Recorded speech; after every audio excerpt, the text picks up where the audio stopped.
Hello বন্ধুরা, এই মুহূর্তে আপনারা দেখছেন প্রিয় ছাদ বাগান।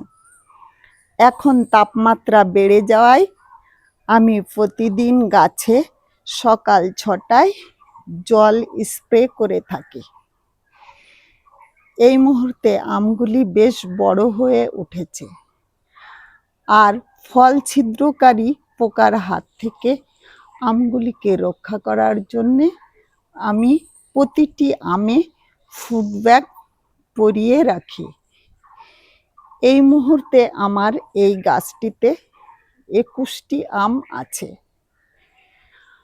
এই গরমে আমি আম গাছের খাবার হিসাবে 15 দিন অন্তর পাকা কলার খোসা ভেজানো জল আর 15 দিন অন্তর খোল পচানো জল দিয়ে থাকি।